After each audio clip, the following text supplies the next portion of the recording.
que é, pela fala do Fernando, a gente já reparou que com o passar do tempo e a popularização dos esportes, dos games, a gente começou a ter uma intersecção entre a figura do player e a figura do influenciador. Então, por exemplo, a gente fala do Nobru, é impossível a gente se referir ao Nobru só como um jogador. Ele é Nobru, tudo, né? Ele é um influenciador incrível. Então, por sinal, gente, um beijo pro Jefão, um beijo pro Nobru, um beijo pro pessoal também do Fluxo que tá acompanhando a gente. E, Gui, eu queria que você... Vou agora puxar um pouquinho pro lado jurídico. Você acabou crescendo juridicamente junto com esse mercado, assim, e é uma coisa de capinejar. Então, você vai baixando o mato alto para entender quais são os pontos de segurança jurídica. Quais que são os principais pontos que você vê na diferença de um simples contrato, simples não, mas um contrato de influenciador e de um contrato de gamer, sabe? Um contrato de atleta. O que você consegue ver nessas diferenças do ponto de vista jurídico? Bom, acho que primeiro... Isso daí a gente fez junto, né? A gente fez junto. Não, eu conheci o Fê negociando o contrato do Nobru no Corinthians, né? Então o Fê estava do outro lado da mesa, como ele disse, e a gente acabou negociando e a gente ficou muito amigo, porque a forma de ele negociar era muito aberta, muito ética, né? Muito correta. Por mais que ele estivesse no outro lado da mesa, quisesse puxar um pouco pro Corinthians na época...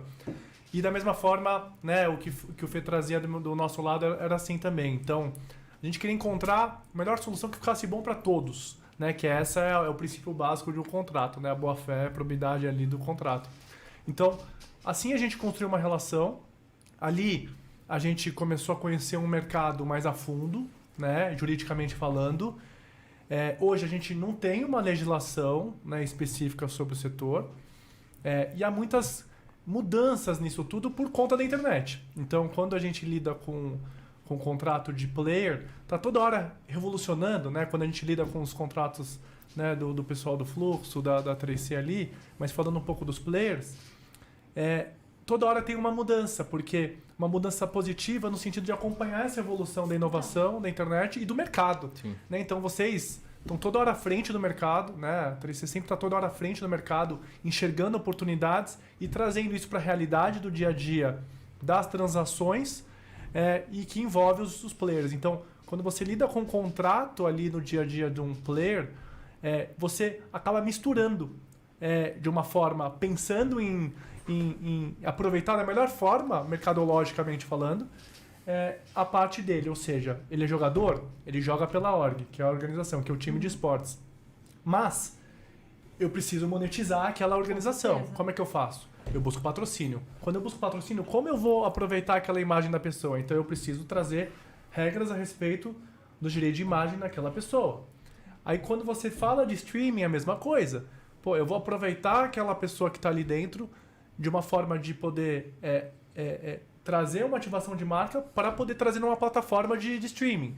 E que a gente vai entrar daqui a pouco na plataforma de streaming. Então, começou com várias plataformas, hoje a gente tem algumas. Mas, então você tem que lidar com várias frentes ali no contrato, pensando nesses cenários. Então, e a gente tem a legislação? Temos.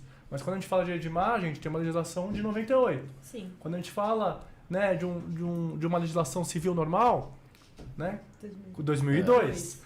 E aí a gente vai tendo alguns regulamentos ali da internet. Então você vai mesclando uns puxadinhos de legislação, marco civil da internet, como eu lido com aquilo, com as plataformas que tiver eventualmente um hater ali. Existe uma fragilidade gigantesca. Gigantesca. Então, falando juridicamente, é um desafio enorme, pensando enquanto advogado. Né? Eu acho que por isso que o Fernando também...